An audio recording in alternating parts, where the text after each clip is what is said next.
On a warm day in July 1989, 32-year-old actress Sherry Davis stopped by her grandmother's house in Los Angeles, California, and she made a horrible discovery. But it would take police more than 10 years and a whole string of seemingly unrelated crimes before police finally solved the mystery surrounding what Sherry actually saw. And worst of all, it would turn out the answer had been hiding in plain sight the whole time. But before we get into that story, if you're a fan of the strange, dark, and mysterious delivered in story format, then you've come to the right podcast because that's all we do, and we upload twice a week, once on Monday and once on Thursday. So, if that's of interest to you, the next time you are babysitting the Amazon Music Follow Button's kids, be sure to replace their milk with energy drinks and feed them nothing but chocolate. Then, send them home with permanent markers, a very loud toy machine gun, and a drum set. Okay, let's get into today's story. It was June of 1988, and 71-year-old Myra Davis could hardly contain her excitement. Just when she thought her working days were over, the former Hollywood actress was suddenly back in the entertainment business. As Myra stepped out the front door of her modest home in Cheviot Hills, California, the attractive grandmother with the high cheekbones and easy smile wasted no time in heading for the garage at the back of her property. During her 50-year-long career in show business, Myra had developed a reputation for being punctual, reliable, and hardworking. And even though her days of appearing in Hollywood movies were over, her career starring in commercial TV ads had just begun. And Myra, ever the professional, was determined to build just as good a reputation in her new line of work as she had built in her old line of work. Walking briskly down the driveway to the car parked in the garage at the back of her property, Myra made a note of not looking over at her neighbor's house. She didn't want her good mood spoiled by the sight of the owner's teenage son staring out his window at her. A minute or so later, and Myra had slipped behind the wheel of her tan and brown Chevrolet Malibu, turned the key in the ignition, and was backing out of her driveway onto her quiet residential street. As Myra pulled away from the single-story white bungalow and headed west to the city of Los Angeles, she couldn't help but think of all the changes she had seen during her 40 years in that house and in the entertainment business she loved so much. Myra knew that she was incredibly lucky to have had a career in Hollywood that spanned more than 46 years, let alone this second chance now as an older woman to get regular employment with TV ad agencies. But then again, not everyone who headed for Hollywood would have been satisfied with the kind of practical career decisions Myra had always made for herself. Because the key to Myra's success was the fact that she had kept her ambitions fairly modest, and she never yielded to the temptations and distractions of fame, drugs, alcohol, or scandalous affairs. The same had not been true of her husband. After having achieved moderate success as a cowboy actor when Myra met and married him in 1934, Robert Davis died of an overdose 37 years later. And over the course of that long and often troubled marriage, not only did Myra take care of the couple's two sons, she was also the one who kept getting offers of more work. In fact, ever since Myra had left her hometown of Albuquerque, New Mexico at the age of 14, migrated to California, and landed a bit part with Hollywood Studio, she'd carved out a niche for herself not as a famous actress, but as someone whose role was to support those famous actresses. After starting out as a dancer, Myra soon shifted gears from what studio called first team work, which was done by leading actors and actresses, to second team technical assistants that rarely resulted in getting your name listed in any film credits. Even though she still took the occasional role as a dancer or made an on-camera cameo appearance, Myra's bread and butter had quickly become her work as a stand-in or body double. A body double is someone who actually replaces the star during filming. A stand-in is a person who replaces the star during the setup of movie scenes, when lighting, camera, and sound technicians spend hours preparing for or rehearsing an actual scene. As Myra loved to tell her 32-year-old granddaughter, Myra had preferred being a stand-in, because stand-ins nearly always got steady work, and because Myra didn't do any nude work like many body doubles did. At the thought of her granddaughter, Myra smiled. With Myra's help and encouragement, Sherry had followed in her grandmother's footsteps, and by the age of 19, Sherry was also getting regular work in Hollywood. Now 32, Sherry had actually eclipsed Myra's career. Sherry had more in front of the camera acting roles than she did behind the scenes stand-in work. But as far as Myra's granddaughter was concerned, it was still Myra's work on one of the most iconic and famous horror movies in history that was her family's crowning Hollywood achievement. That movie was the 1960 thriller titled Psycho. Shot in black and white and directed by the legendary Alfred Hitchcock, Psycho is best known for its gruesome murder scene. In that scene, the character, who was played by actress Janet Leigh, is stabbed to death while taking a shower. Although Myra was not the body double who did the nude work in that famous shower scene, Myra did spend weeks on set standing in for Janet Leigh during the shower scene lighting setups. And Myra also played the on-camera part of the murderer, who shows up in the movie as a shadowy knife-wielding figure on the other side of the almost but not quite transparent shower curtain. In real life, Myra could not have been more different from that character. Among family and friends, she was known for her kindness and generosity, as well as the upbeat attitude with which she had faced the hardships in her life and career. But even though Myra continued to work as a stand-in and body double right through the late 1970s, it was still her appearance in Psycho that seemed to define her career. None of her roles before or after ever matched the reaction Myra got when people knew that she had worked on that shower scene with Janet Leigh. And in 1977, when Myra finally retired at the age of 61, it would take all of that resilience and optimism to adjust to the reality that as much as she loved the entertainment industry, the movies, and the people she had met, she would never again appear either in front of or behind the camera on a Hollywood movie set. But just over a year earlier, all that had changed. Just as Myra had been the person who introduced her granddaughter to a career in show business, it had been her granddaughter, Sherry, who had only recently introduced her grandmother to the talent agents who went on to hire Myra to play a leading role in commercial TV ads. Now, joining the flow of cars all streaming into Los Angeles that morning, Myra's memories of the past gave way to the satisfaction she felt right this moment.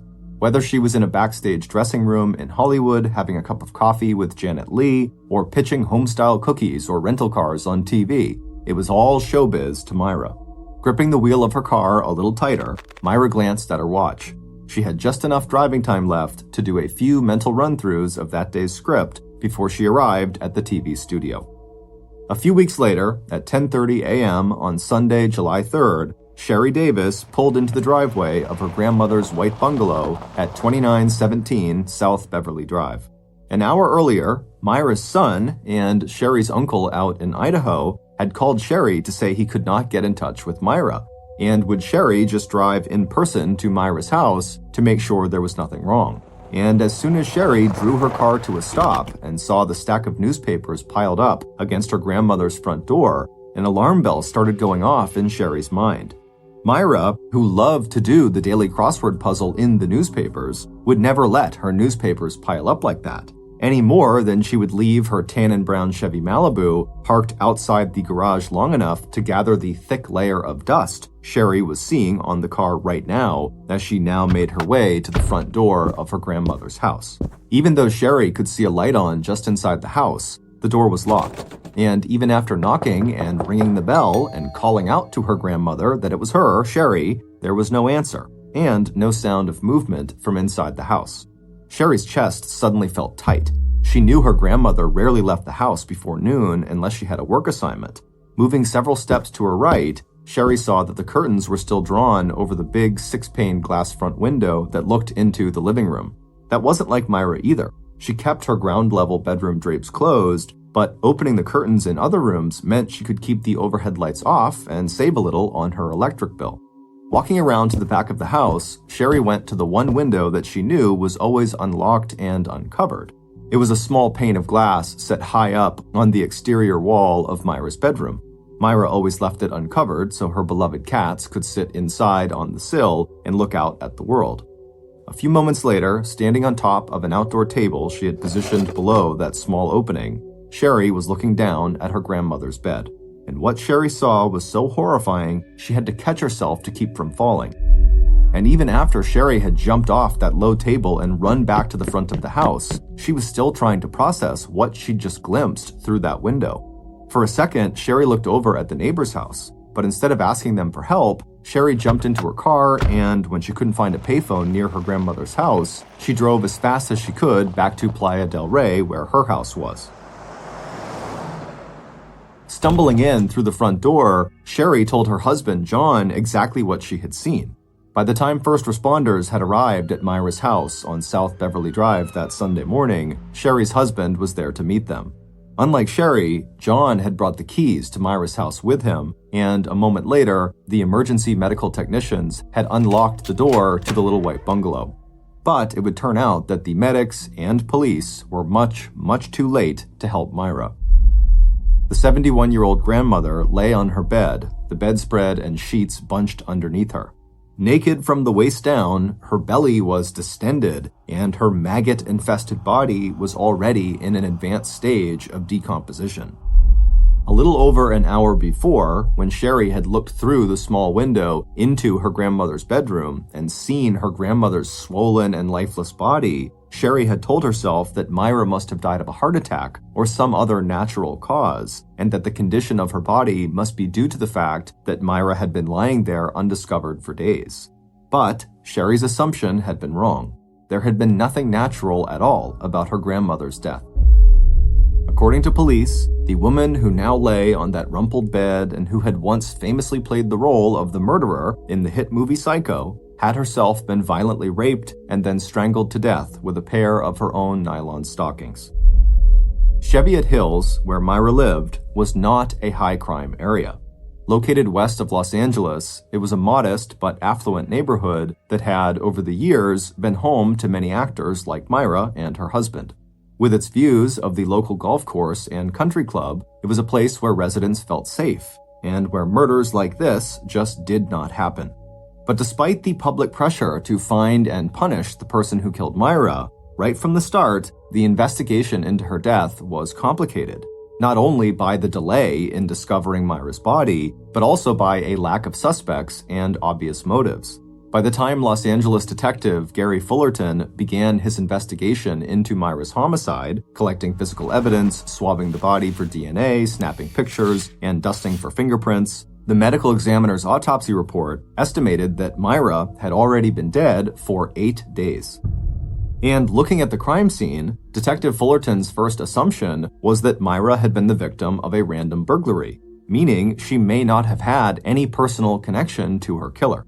To Detective Fullerton, it looked like someone had rifled through Myra's nightstand and ransacked her dresser. In addition, the contents of Myra's purse were scattered across the bedspread and floor. But Sherry, who was absolutely stunned to find out that her grandmother had been murdered, had no trouble at all coming up with a potential suspect. Within hours of her grandmother's death, Sherry had directed police attention to the house immediately adjacent to Myra's property. Although it was no larger than Myra's own small 3-bedroom home, the neighbor's house seemed to be overflowing with people. At any given time, the owner, a woman named Adrienne Rosenfeld, played host to up to 8 different residents. Those included Adrienne's older teenage son, her 2 adult daughters, and their partners, along with 3 of Adrienne's grandchildren.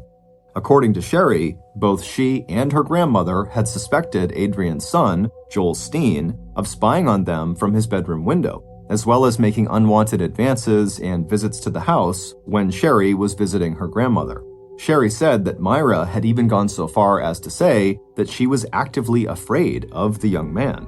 Sherry herself was uncomfortable enough with his behavior that even after discovering her grandmother's body, Sherry did not want to ask anyone in that house if she could use their phone to call 911.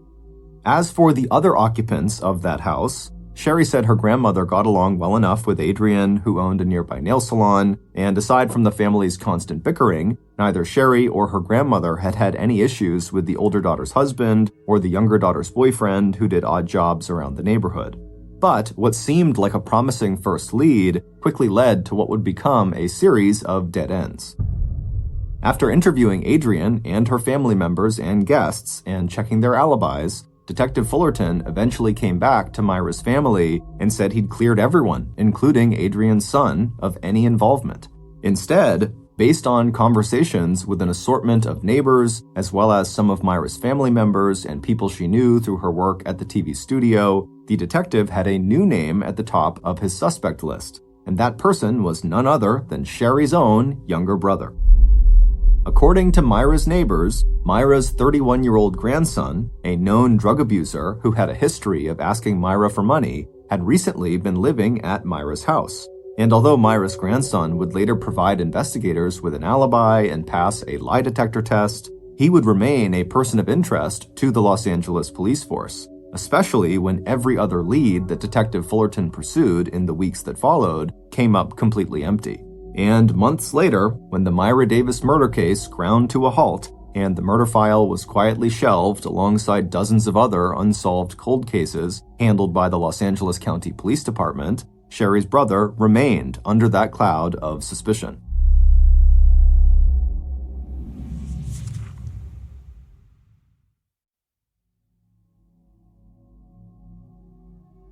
Ten years later, early on the afternoon of Sunday, March 29, 1998, 38-year-old Debbie McAllister picked up the telephone. She was sitting in her home in San Clemente, a city of 47,000 people that was perched right on the white sand beach of California's southern coast.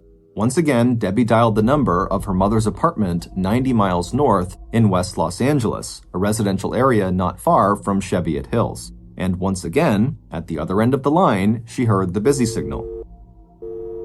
Debbie's mother, Jean Orloff, had called Debbie earlier that day to fill Debbie in on news about a mutual acquaintance. At the time, Debbie, a single working mom with a 15-year-old son, had been swamped with household chores.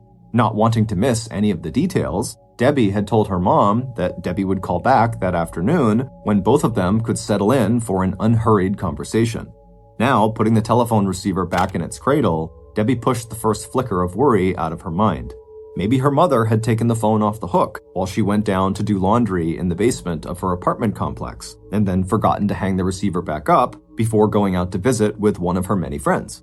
But still, it seemed a little unusual. Then again, Debbie certainly did not know all the ins and outs of her mom's weekend routine. Although the two women were very close, their relationship was complicated. Jean had divorced Debbie's father when Debbie was just 2 years old and Jean was in her early 20s. 12 years after that, Jean had left their extended family in New York and moved with Debbie out to Los Angeles, California. Once on the West Coast, Jean had worked hard to support the two of them. And as soon as they had settled into the one-bedroom unit in a modern apartment complex on Bentley Ave, where Jean still lived, Debbie had spent a lot of time alone and unsupervised. Jean had known the arrangement was not ideal, but it was the only way that Jean could work during the day and attend a night course that would allow her to get certified and employed as a surgical dental assistant. Jean Orloff had never remarried, but she had always had plenty of admirers, and Debbie knew how much her mother prided herself on her youthful appearance. Nature had blessed Jean with thick dark hair, blue-green eyes, and a good figure, and Jean always made sure that her makeup and manicured nails were perfect. By the time she was closing in on 40, Jean had begun a long-term relationship with a wealthy young man in his 20s, and having a 17-year-old daughter in the one-bedroom apartment led to just enough friction between the two women that Debbie decided at that point to move out and begin living on her own. When Debbie's son, Andrew, was born 6 years later, Debbie had wondered how her mother would adjust to the idea that she was now old enough to be a grandmother, a title that definitely challenged Jean's determination to look and act as young as she felt. But it would turn out that Jean absolutely loved little Andrew, and as she leaned hard into her role as grandmother, any strain between Jean and Debbie had faded. Despite the 90-mile distance between them, Jean often used the weekend to make the 2-hour drive south to San Clemente. She would pack her bag and hop into her beloved red and white Chevrolet Malibu that she had bought for herself more than 20 years ago. Then she'd roll down the windows and head for the coast, full of plans for how she and Andrew would spend the next couple of days. Now, almost 15 years after Andrew's arrival, Debbie knew that her mother had just passed 2 more difficult milestones. Just 5 months earlier, Jean had turned 60 and had officially joined the ranks of older Americans. But even worse, the man Jean had been seeing for almost 20 years had announced that he'd asked another, much younger woman to marry him. Overall, though, Debbie had the sense that her mom was meeting these challenges with her usual resilience. From a practical standpoint, Debbie knew that her mother was independent and self-sufficient.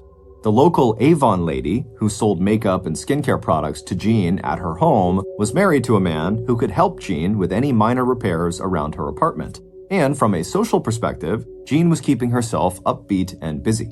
Not long ago, her mom and her mom's good friend, Barbara Capadal, had gone to the Los Angeles Dodgers Stadium to hear Jean's favorite rock and roll band, the Rolling Stones. And in late October, just a few days after turning 60, Jean and Barbara had gone to an elaborate Halloween party that was put on each year by Jean's manicurist. And in February, just 1 month earlier, Jean had booked tickets for a trip she and Andrew would take to Disney World later that year. And just 11 days earlier, Debbie knew that Jean, along with Jean's younger sister and their mother, had gotten together for lunch, a monthly engagement that had started after Debbie's aunt and grandmother had joined Jean and Debbie out on the West Coast. Finally, Debbie told herself to stop worrying. It was good that her mom was busy or having a marathon phone call with a friend. And besides, her mom had sounded just fine when Debbie talked with her earlier that morning. At about 5 p.m. the next day, on the afternoon of Sunday, March 29th, Jean's friend, Barbara, left her apartment in the complex that she and Jean shared and climbed the one flight of steps up to Jean's unit. Both women lived alone, and over the years they had become very good friends. So it was natural that when Jean's mother had not been able to reach her daughter by phone at all that day, that Jean's mother would finally call Barbara and ask her to check that Jean was okay. But it wasn't until Barbara saw the Sunday newspaper still on the floor outside Jean's door, and Jean did not answer the bell, that Barbara felt her own first wave of concern. And when Barbara tried the door and found it swung inward under her hand, that concern turned to alarm. Jean was always careful to keep her doors locked, and even when she was expecting company, Jean always used an intercom and buzzer to greet people before letting them inside. The first thing Barbara noticed when she walked into Jean's apartment was the smell of smoke, not from Jean's cigarettes, but more the smell of fabric burning. But even as Barbara pinned what the smell was down, she came to a sudden, horrified stop. The door to Jean's bedroom was open, and from where Barbara stood just a few feet away, she could see Jean's naked body sprawled face down across the king-sized bed. Jean's feet, hanging over the edge of the mattress, were blue, there was blood around Jean's head, and then Barbara saw the source of the smoky smell she had noticed when she first walked in. The dust ruffle around the bottom of the bed had been partially burned, and even though the fire had burned itself out, there was something so off about Jean's lifeless and discolored body that Barbara did not have to check for a pulse to know that her friend was dead. And even as Barbara began to back out of the apartment before turning to run down the stairs to her own unit, where she would call 911, other details of the scene seared themselves into Barbara's memory. The way Jean's body looked like it had been thrown onto the bed, the phone on the floor rather than on the nightstand, and the receiver off its cradle. Then there was the uncharacteristically messy pile of towels heaped on the floor in the bathroom instead of folded neatly on the towel racks, and that blood around her friend's long dark hair. And as Barbara picked up the phone and dialed 911, her brain kept screaming one single word: murder. But within the next hour, as first responders from the fire, police, and emergency medical unit flooded into the apartment complex on Bentley Avenue, Los Angeles County Police Sergeant Christopher Giles was forming a very different impression of what had caused the death of 60-year-old Jean Orloff. After observing Jean's body and learning that Jean was a heavy smoker and that she took heart medication, Detective Giles announced that the victim had likely died of natural causes like a heart attack, and that the fire must have been caused by Jean dropping a lit cigarette. This assessment was met with blank silence before the fire captain, whose crew had also responded to the 911 call, pointed out to the detective that people who die of heart attacks are usually found lying face up, not face down. The fire captain also pointed to a red crease on Jean's neck. And to him, not only did the fact that the phone was off the hook seem unusual and possibly suspicious, the burned bed skirt looked more like a deliberate arson attempt than an accidental fire. But not only did Detective Giles dismiss those concerns, the county coroner would later agree with Detective Giles and rule that Jean had, in fact, died of a heart attack. So, on March 30th, 1998, one day after Barbara had discovered Jean's body, Jean's sister and her sister's husband arrived at the morgue, grief-stricken by Jean's unexpected and tragic death, to make arrangements for Jean's body to be cremated. And that would have been the end of any further investigation into the death of Jean Orloff, if not for the work of a sharp-eyed public official who noticed two important errors in the paperwork provided by the county coroner's office. It turned out that Jean's own doctor did not believe that Jean's heart condition was serious enough to have caused a fatal heart attack, and he had refused to sign off on the coroner's death certificate. Not only that, but no one from the coroner's office had ever examined Jean's body at her apartment or filed an official record of Jean's death. So, on April 2nd, 5 days after Jean's body had been discovered, and 1 day after her grieving family had gone forward with her memorial service, an investigator with the coroner's office arrived at the morgue to do a second examination of Jean's body before releasing her remains to the family. But as soon as the investigator arrived at the morgue and opened the plastic cover that encased Jean Orloff's dead body, he knew that there would be nothing routine about the examination of this body. The red crease that the fire captain had noticed on Jean's neck had deepened to a dark purple bruise. There was also a trail of bruises from Jean's cheekbones down to her lower legs, and tiny red spots filled the whites of Jean's eyes. It was instantly clear to the investigator that Jean had not died of natural causes. She had been strangled to death. Not only would an autopsy confirm this, it would also show that Jean had been sexually assaulted. And even before that autopsy was completed, a new investigation into Jean's death was underway. This time, the lead detectives were two highly respected police officers, Francine Maunger and Ron Phillips. And together, they wasted no time interviewing and fingerprinting the stunned members of Jean's family and Jean's circle of social and work contacts. The first hurdle facing investigators was the fact that they had no crime scene. Because Jean's death had initially been attributed to natural causes, her apartment had been thoroughly cleaned and all her belongings packed away in boxes. So, without a crime scene or any physical evidence to guide them, Detectives Maunger and Phillips immediately turned to the most obvious suspects. In any homicide investigation, the victim's romantic partners and spouses are automatically people of interest. But in this case, Jean's much younger boyfriend had a rock-solid alibi, and no one who knew Jean, either from her work or personal life, seemed to have any motive for wanting her dead.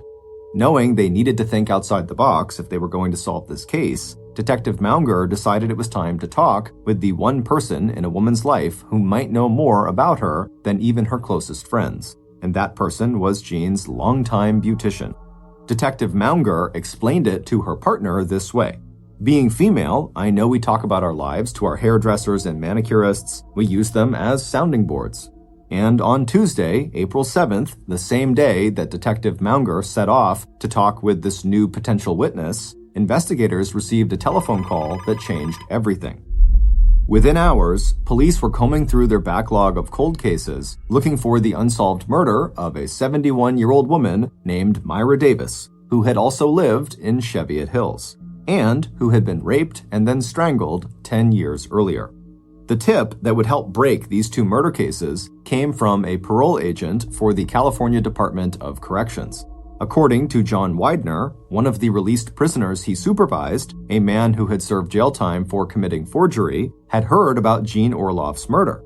And not only did the details of her death, sexual assault, and strangulation remind this ex-con of another earlier murder, but this ex-con also knew the name of one man who had a connection to both victims. 24 hours later, the pieces of two murder puzzles, along with a string of seemingly unrelated sex crimes that had happened in the late 1980s, suddenly and shockingly all fell into place. Over the weeks that followed, the names and images of Jean Orloff and Myra Davis, along with references to the 1960 horror classic Psycho, all started appearing in the pages and on the screens of state and then national media. Based on information contained in both those murder files, along with Detective Maunger's interview with Jean's manicurist and a series of interviews with the suspect named by the parole agent, here is a reconstruction of what happened on or about Tuesday, June 28, 1988, when 71-year-old Myra Davis was killed, and on March 29, 1998, 10 years later, when the same man murdered 60-year-old Jean Orloff. Back in 1988, Myra's killer had already developed a very unwholesome fascination with women and violence. And Myra, a vulnerable older woman he saw every day, had become an object of great interest to him. He knew a little bit about her, including the fact that she didn't seem to much like her neighbors, at least not all of them. He also knew she had made a living in Hollywood back when she was young, and that now she made commercials. He'd even seen her face on ads pitching old-time lemonade and the all-day breakfast served at the International House of Pancakes. He knew she had a very good-looking granddaughter who also worked in Hollywood, but on that day, in late June 1988, neither the neighbors or Myra's granddaughter were anywhere in sight. So, when the murderer knocked on Myra's door and called out respectfully if now was a good time for him to come visit, there was no one to see them when Myra opened the back door, gave him that TV smile, and invited him inside. There was also no one to see when the killer followed Myra out of the kitchen and into her bedroom. And Myra was surprised when, after their short but pleasant conversation had ended, she turned around and there he was, standing right behind her with a strange look on his face. For the killer, the explosive rage and sexual excitement that now filled him was familiar. They had been among the reasons why parents wanted nothing to do with him, why he had molested his own younger sister, why he had spent years in mental hospitals and juvenile detention facilities, and why he had sexually abused other children in those same settings. Myra had no way of knowing any of this. The killer's long rap sheet listing crimes he'd committed before the age of 18, when he was still considered a child, was protected by law from public view. And at that moment, knowing what her killer was capable of would not have mattered to the 71-year-old grandmother anyway, because now it was too late. This man was already there in her house, and when he suddenly came at her, the attack was so unexpected that Myra hardly had any time to process what was happening or to try to protect herself. According to the medical examiner's later autopsy report, what happened next was premeditated and brutal. Myra's killer stripped her of nearly all of her clothes and then forced her onto the bed where he raped her. Afterward, her killer wrapped a pair of nylon stockings around Myra's neck, then used the handle of a plastic pot scrubber he'd picked up on his way through the kitchen like a tourniquet to tighten the ligature around her throat. Throughout the attack, Myra was facing her killer. In the 60 to 90 seconds it took her to die from strangulation, the small bone below her jaw and inside her neck had slowly fractured. At the same time, the intense pressure on Myra's voice box caused her to reflexively bite down into her own tongue, even as the blood vessels in her eyes and under her skin and gums began to rupture and bleed. Before leaving Myra's house, the killer rifled through her purse and quickly opened and ransacked the 5 drawers of her bedroom dresser. Satisfied and exhilarated, the killer slipped out the door of Myra's house, leaving her body to the maggots and California's summer heat. Over the next week, Myra's killer spent several days on an alcohol-fueled bender. But by the time he was interviewed by police about Myra's death, he was sober and he had put together an alibi. He also knew he had been lucky. Myra's body was so badly decomposed by the time it was discovered that pinning down an exact date or time of death was practically impossible. And in the 2 years that followed the unsolved killing, police never connected Myra's murder with a string of at least 6 sexual assaults on young women in the Cheviot Hills area where Myra had lived. And when, in 1991, Myra's killer was arrested and charged with sexual battery in 2 of those attacks, the sentences against him were suspended, and instead of serving time, Myra's killer was put on probation and required to attend 1 year of sexual abuse counseling.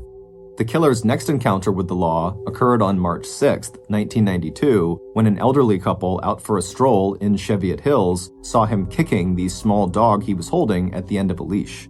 When the 67-year-old husband, who weighed less than 120 pounds, told the younger man to stop it, Myra's killer, enraged, stepped forward and struck the older man. The blow knocked him backward and he hit his head on the sidewalk with such force that 3 weeks later, he died. After spending 3 years in prison for manslaughter, Myra's killer was again released on parole, and moving back in with his wife, he started working side jobs for cash as a handyman.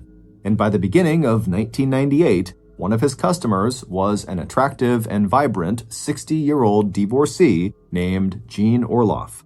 Not only did Jean live just several blocks away from the killer's first murder victim, but Jean's red and white vintage Chevrolet Malibu reminded the murderer of the tan and brown Chevy Malibu that had belonged to Myra, and how that car had sat in Myra's driveway collecting dust during those 7 days after he had killed her when she lay dead and undiscovered inside her little white bungalow. In fact, 10 years later, on March 28, 1998, there was so much about the visit he decided to make to Jean's apartment that would remind him of his visit to Myra a decade earlier. Like Myra, who was one of his early customers, Jean had always been happy to have his help around her home, starting back in late 1997 when he repainted a heavy mirror for her before hanging it over her piano. So when the killer had slipped away from his family's house that evening and driven the 3 miles to Jean's apartment, where he knocked quietly on her door, Jean welcomed him inside with a smile. Like Myra, Jean had no reason not to open the door. Like Myra, Jean had no idea what crimes this man had already committed, and she had no idea what he was about to do to her.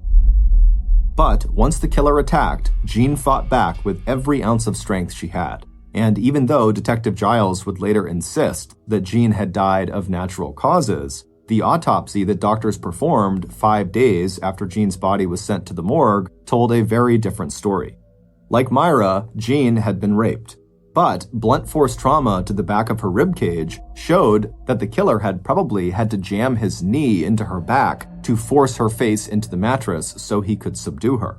The ultimate cause of death was strangulation, although in Jean's case, the ragged furrows around her neck, the crushed voice box, and the abrasion on her chin, nose, and next to her mouth all suggested that she had fought desperately against the tightening of the ligature. When it was over, the killer left his victim naked and face down on top of her bed. The phone already lay on the floor, the receiver off the hook. As the killer's excitement subsided and his breathing returned to normal, he could hear the faint noise of the busy signal coming across the phone line. Before leaving, the killer set a small fire at the bottom edge of the bedskirt. Taking one last look around, the killer slipped out of Jean's apartment, leaving the door unlocked behind him. And just a few minutes after that, 32-year-old Kenneth Dean Hunt, who had been known to both Myra and Jean by his nickname, Sonny, was in his car heading back to the home he shared with his wife and her mother on South Beverly Drive in Cheviot Hills. And that house, owned by Adrian Rosenfeld and still overflowing with people, was located right next door to the little white bungalow where Myra Davis had lived for 40 years before Sonny had killed her back in 1988. It would turn out that the 32-year-old handyman who murdered both Myra Davis and Jean Orloff had been the boyfriend of Adrian's younger daughter, the man who made most of his money doing odd jobs for their neighbors.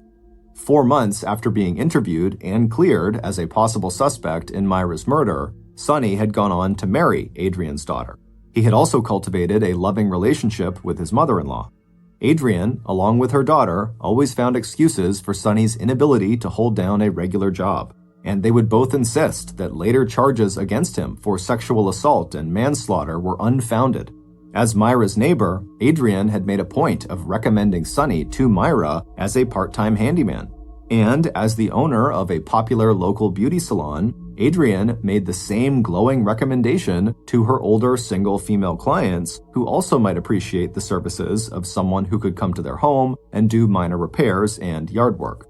Once Sonny's wife began selling Avon products, he also worked as a delivery person, personally taking orders directly to the homes of his wife's clients. One of those clients was Jean Orloff.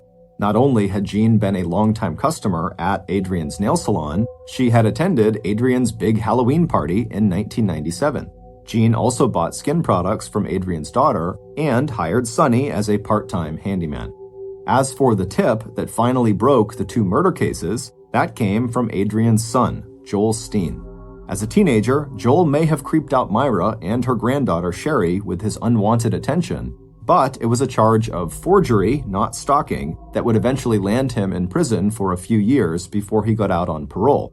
Unlike his mother, Joel had always suspected Sonny might have been involved in Myra's murder, especially when Sonny went on that bender in the days immediately after Myra's death. So when Joel heard the eerily similar details of Jean's murder and observed that following Jean's murder, Sonny went on another substance-fueled bender, Joel picked up the phone, called his parole officer, and suggested that police might want to take a look at Kenneth Hunt, aka Sonny.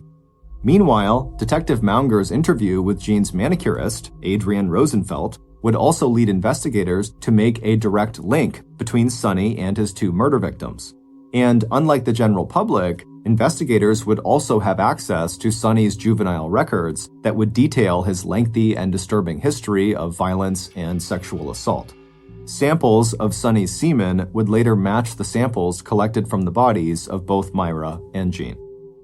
On Thursday, April 9, 1998, less than 2 weeks after Jean's murder, Kenneth Sonny Hunt was arrested and charged with 2 counts of first-degree murder, burglary, and forcible rape. In yet another strange twist to this case, in the press coverage that surrounded Sonny's arrest, his first victim, Myra Davis, was wrongly identified not as a stand-in on the set of the movie Psycho, but as the body double who actually appeared nude in the shower scene that made the movie famous. That mistake led to speculation that Sonny had been obsessed with killing that body double who he believed, incorrectly, to be his next-door neighbor. True or not, the mistake brought a kind of notoriety to Myra Davis that the modest 71-year-old grandmother had never pursued or wanted in the course of her half-century-long career in Hollywood. On March 15, 2001, Kenneth Dean Hunt, aka Sonny, was found guilty of 2 counts of first-degree murder. 8 months later, on November 6th, he was sentenced to life in prison without parole. At around 9 p.m. on Saturday, October 15, 1988, a 33-year-old woman named Cheryl Petrie grabbed a candy bar off the rack inside of PJ's Market. PJ's Market was a little convenience store in the city of Port Orchard, Washington, and it was where Cheryl worked. She was the cashier. And without ringing this candy bar up, Cheryl simply handed it across the counter to a female college student who had just come into the store to talk to Cheryl. This student had temporarily moved right next door to PJ's Market, and the student, after coming into the market and meeting Cheryl, they had immediately taken a liking to her, and so it became kind of like her routine to come into the market basically every night and just sit down and chat with Cheryl, sometimes for hours. The student would talk about their day at school, they'd talk about their personal life, they'd tell Cheryl all of their problems and secrets. I mean, Cheryl really became this student's confidant.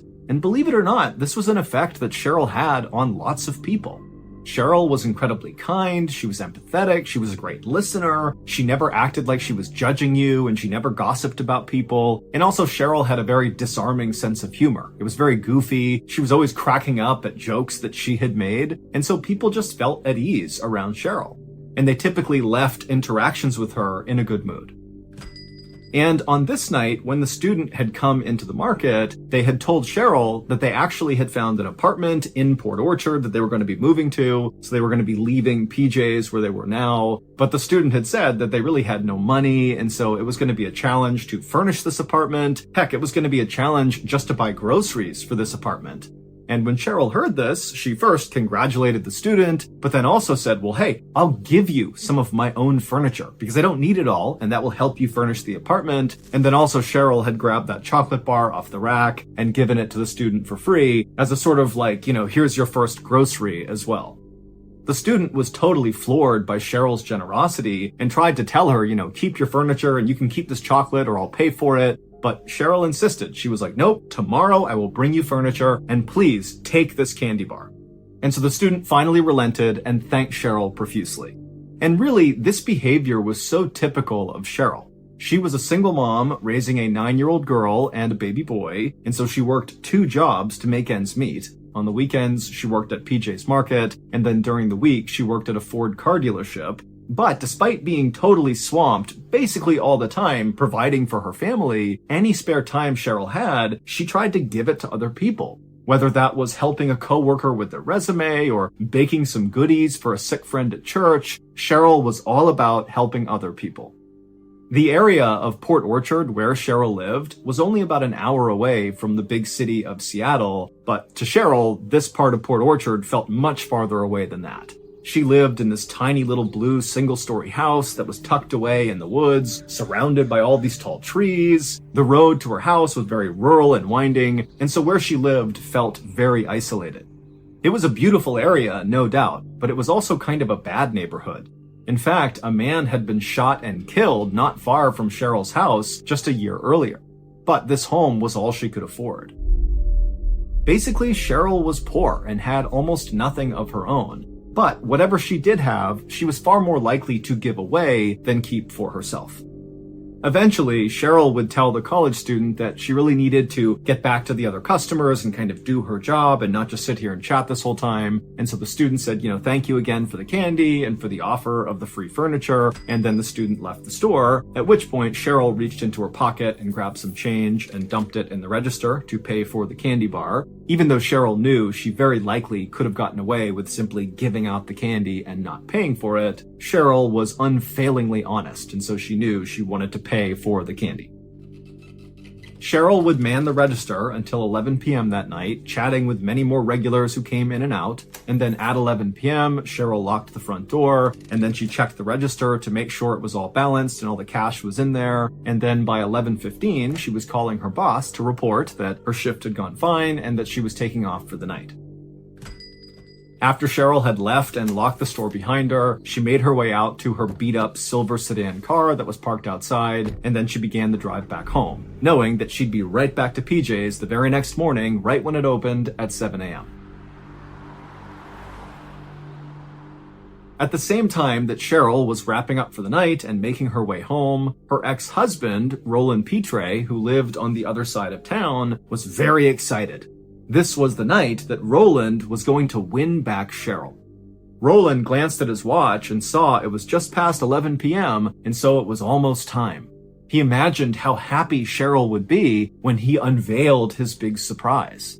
She would run to him and he would hold her and tell her how much he loved her and how he had always loved her. Roland hadn't yet figured out how he was going to explain his big plan to win back his ex to his current girlfriend, but he figured he would just work that out later. The most important thing for Roland right now was showing Cheryl how wrong and stupid he had been and how much he needed her and how much she needed him. Also, he knew their kids would be totally thrilled if they got back together. Roland was looking after their son and daughter that weekend, and he had seen firsthand that his daughter was clearly very upset about the fact that her parents were split up. Roland and Cheryl had a very complicated history, but Roland knew, really, their breakup was his fault. They had met about 12 years earlier when Roland had been on leave from the military. At the time, Roland was a Marine sergeant, and he was also a very accomplished judo instructor. He was handsome and charismatic, and he had a charming Creole accent because he had grown up in a Cajun French family near New Orleans.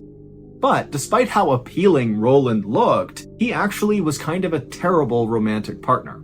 Every woman he had ever been with, he had cheated on and then made up elaborate lies to cover it up.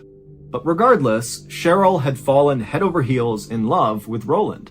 And part of the reason that happened was because Cheryl was actually pretty insecure. She had long auburn hair and beautiful blue eyes and this amazing personality. But to Cheryl, she felt like she was kind of plain looking, and she also felt like she was kind of chubby, and she got the sense that men kind of did not find her all that attractive. And when she met Roland, she saw right away that the other women he had been with were these overtly glamorous and beautiful women. And so when she noticed Roland taking an interest in her, it was incredible. She felt so lucky.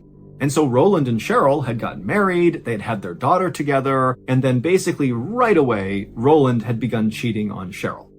They ended up getting divorced 8 years earlier in 1980, and it was right around this point that Roland really just totally blew his life up. The woman Roland was cheating on Cheryl with was also married, and so Roland came up with this plot to murder this woman's husband.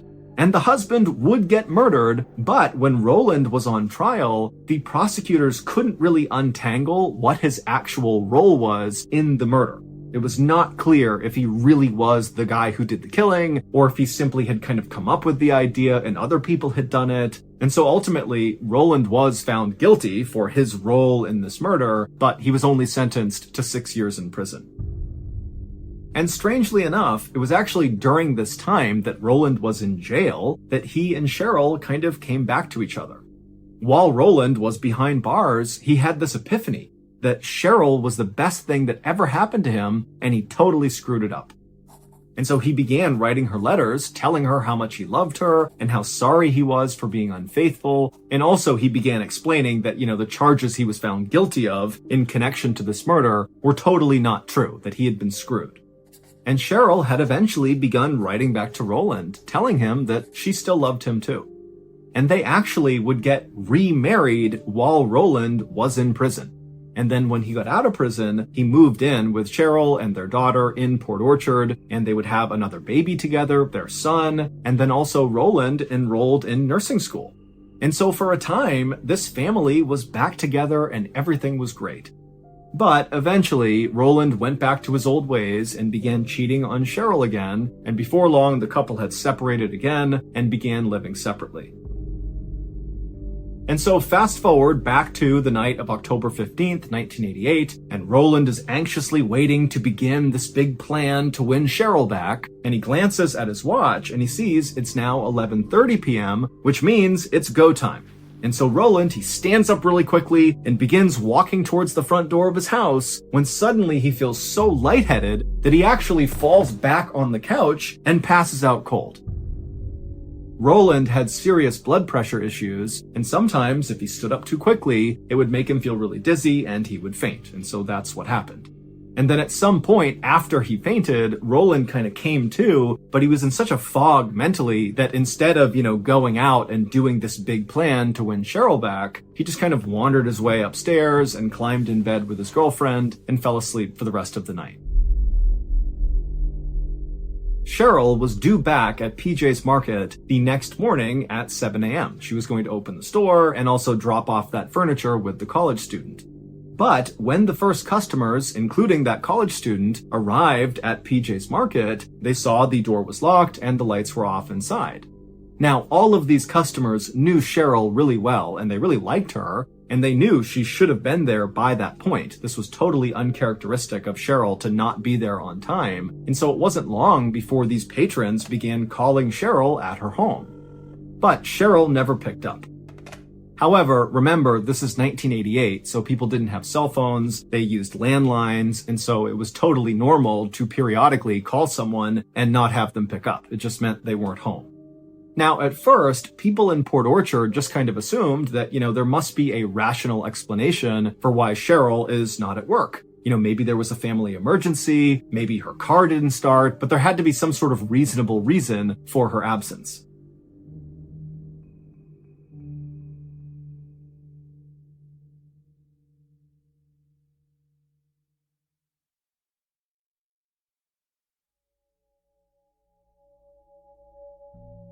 But that night, Cheryl didn't show up at Roland and his girlfriend's house to collect her daughter and son. Now, Roland didn't know that Cheryl had missed work all day that day, and so he assumed Cheryl must just be running late. But by 6:30 p.m. that night, when still Cheryl had not arrived and she hadn't called, Roland finally called Cheryl. But she didn't answer, and so Roland just left Cheryl this very upbeat message on her answering machine and then waited for her to call back. But despite how cheerful this message was that Roland left, it kind of betrayed the way he actually felt. Roland was not happy.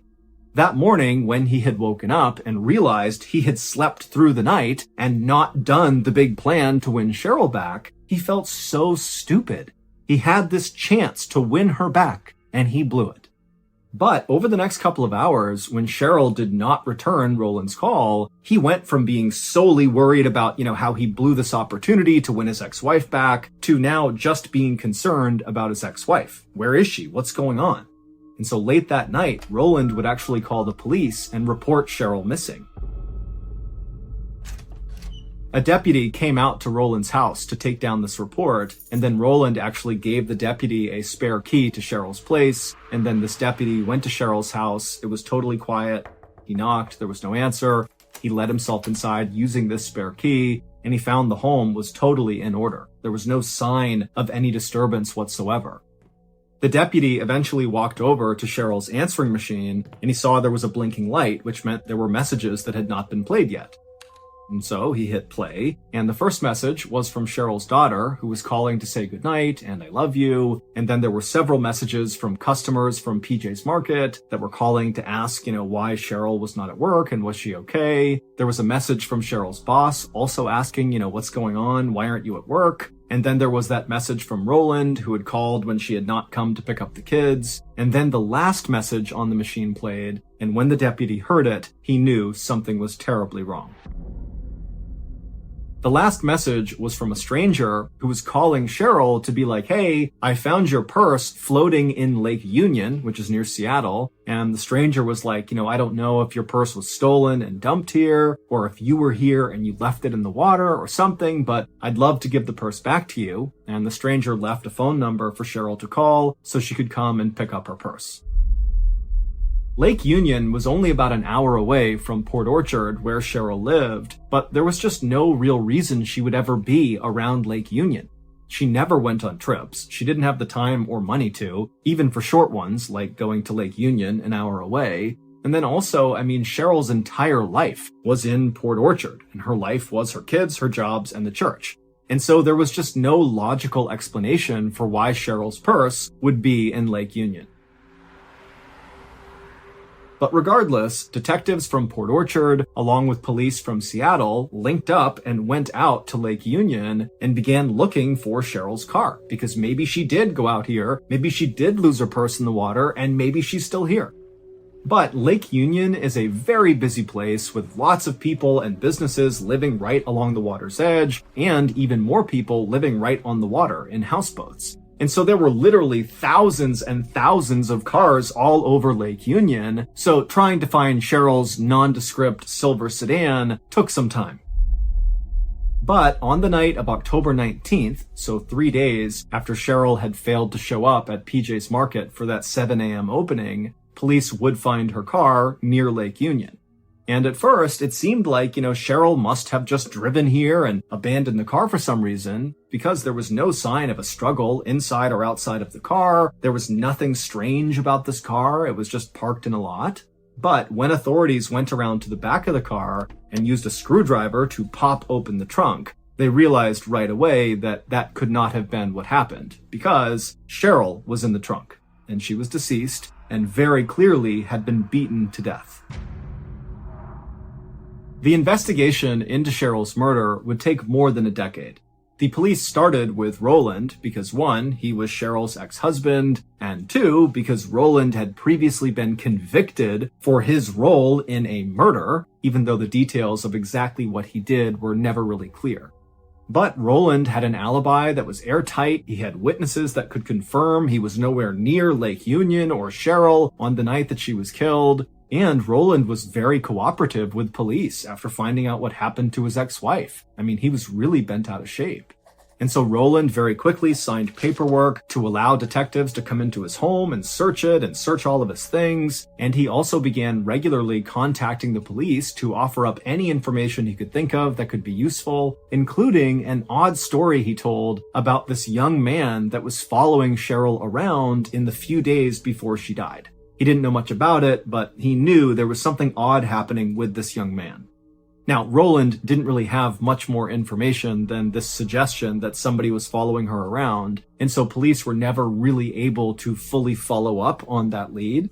But police did interview virtually everybody in Cheryl's life, from her friends to her family to her coworkers at the Ford dealership and PJ's Market. They talked to people at church who knew her, and nobody really popped up as being very suspicious. Basically, everyone said, look, Cheryl was this incredible person who everybody seemed to love. It makes no sense that somebody would want to harm her. But a year after Cheryl's death, the police would get their first big break in this case. A newspaper journalist contacted the police to let them know that this random young man had contacted him and confessed to killing Cheryl and then hung up without giving his name or his location or how to get in touch with him again. It was almost like this person had called just to get this huge secret off their chest somewhat anonymously. The police convinced the journalist to actually write a story about this strange call he got to see if maybe they could flush out this young man who had just confessed. And when this article ran in the newspaper, one of Cheryl's old coworkers from the car dealership called the police to be like, hey, there was this young man who worked at this dealership with us and with Cheryl who was totally creepy and definitely had a thing for Cheryl.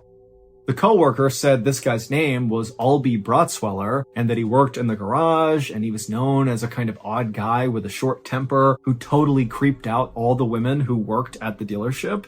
And this coworker would tell police that before Cheryl died, she had been working with Albie on his resume. And while they had been working together, Albie had developed this weird fixation on Cheryl. And when police began looking into Albie, they discovered he had quit his job at the dealership a day before Cheryl went missing, and then a couple of days after he had quit, so by this point Cheryl has been found murdered, one of Cheryl's colleagues said they saw Albie, and he had this really deep cut on his hand that he kept wrapped in a big bandage. Detectives would also discover that Albie's father lived right near PJ's Market, and Albie's mother lived right near the area where Cheryl's car had been found, out near Lake Union. And so suddenly, Roland's previously odd-seeming story about some random young man following Cheryl around before she was murdered made a lot of sense. It seemed like Albie was this strange young man Roland was talking about. When detectives tracked Albie down, he was sullen and totally uncooperative. But eventually, the police got him to talk, and he would tell them that he had cut his hand fishing. And so police rounded up all these people Albie said he had been fishing with when he cut his hand, and in separate interviews, all of those people confirmed that Albie was telling the truth. And also police knew that even though circumstantially Albie looked really suspicious, there was not a single shred of actual evidence that tied him to Cheryl's death. And so pretty quickly, Albie was let go, and the police at that point kind of hit a dead end in this case. And in fact, the case went totally cold at this point. And then, one day in 2002, so 14 years after Cheryl was murdered, a man in prison got word out to police that he actually knew exactly who killed Cheryl. He said the murderer's name was Frederick J. McKee, and that he was currently incarcerated for cooking meth. Now, we don't know exactly how this inmate knew Frederick was the killer, but this inmate who called police was cellmates with Frederick McKee, and so very likely he overheard Frederick say something incriminating, and so this inmate called the police. And so police got a DNA sample from McKee, and they compared his sample to the skin cells that were found on the duct tape that had been used to bind Cheryl's hands when she was killed, and unbelievably, it was a match. Frederick was the killer. But as police dug deeper, they quickly realized that, Frederick's heinous actions of actually killing Cheryl was not the worst part of the story. The story of what really happened to Cheryl Petre was so insanely nonsensical that right away newspapers all over the country began to cover it, it was converted into a true crime documentary, and even a famous author wrote a book about it. I mean, this story really was just totally sensational. First, I'm going to give you the facts of what happened to Cheryl. And then I'm going to give you the absurd and tragic explanation for why these things happened to Cheryl.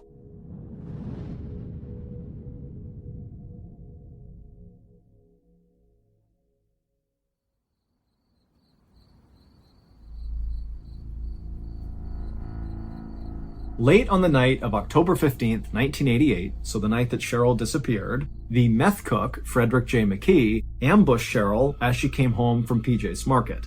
We don't know exactly where the ambush happened, but we think it happened right outside of Cheryl's home. And after he ambushed her, he forced her into her own trunk, he bound her hands, and then began savagely beating her. Now, based on her injuries, Cheryl obviously put up a big fight, kicking and punching and trying her best to get out of the trunk, but eventually Frederick had taken the actual metal of the trunk and began slamming it down on Cheryl's face, and that allowed him to overpower her and eventually beat her to death.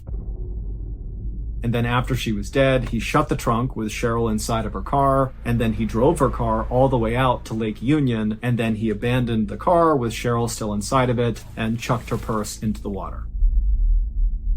But this terrible night was not supposed to go this way. Here's what was going on in the background. At the same time that Cheryl was closing up shop at PJ's Market and beginning her trip back home, her ex-husband, Roland, on the other side of town, was sitting in his house anxiously checking his watch, waiting for the right time to launch this big plan that was going to win Cheryl back. Roland's big plan was that he was going to save Cheryl's life. He had hired his buddy, Frederick J. McKee, the meth cook, who he had met in prison, and he had given Frederick a spare key to Cheryl's house. McKee was instructed by Roland to sneak into Cheryl's place before 11 p.m., so before she came home from work, and then when she got home, McKee was supposed to jump out and ambush her and tie her up and abduct her. Roland had actually gone with McKee to a hardware store to purchase the rope and duct tape that McKee would use to tie Cheryl up. But when McKee actually got to the point in the plan where he was physically removing Cheryl from her home to go take her who knows where, that was when Roland was going to jump in and save the day. And Roland had really thought about how this moment was going to go. He was going to kick the front door in and jump inside and scream at McKee, "You can't do this!" and then attack him with his judo skills until McKee ran off scared, at which point Roland would cut Cheryl free and she would grab onto him and say, "Oh my goodness, you saved me, I love you, I need you." And then after this, Roland believed they would get back together and they would live happily ever after. However, on the night of October 15th, at 11:30, when Roland looked at his watch and saw it was time to go save his ex-wife, he stood up so quickly from the couch because he was so excited to go do this thing that he had one of his low blood pressure episodes and he fainted. And then when he came to a little while later, instead of going out the door to really at this point stopping this abduction from happening, Roland just kind of trudged upstairs and went to sleep. And this was a really big problem because Frederick J. McKee, the meth cook, he was hired to actually abduct Cheryl. He was not aware that this was actually a setup for Roland to come in and save the day. McKee literally believed Roland wanted him to abduct his wife. And he didn't ask any questions, he just said, "Okay, I'll do that." And then when Roland didn't show up, Frederick went through with the actual abduction of Cheryl, and during this abduction, things got out of hand, and Frederick wound up beating Cheryl to death. Both Roland and McKee would be convicted for the murder of Cheryl Petrie. And by the time the cops had finally solved this cold case, Roland was actually already in prison for attempting to kidnap the son of another ex-wife in an effort to impress this ex-wife. It had not worked. Roland was ultimately sentenced to 40 years in prison, which was on top of the 25 years he was already serving, and McKee would get 20 years.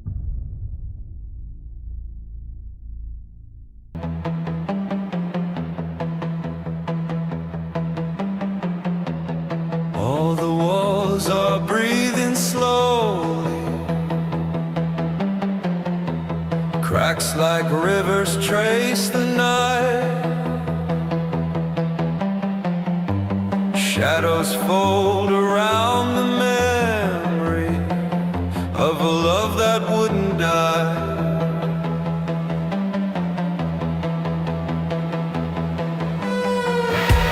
I hear your name inside the static, a ghost that moves beneath the glass.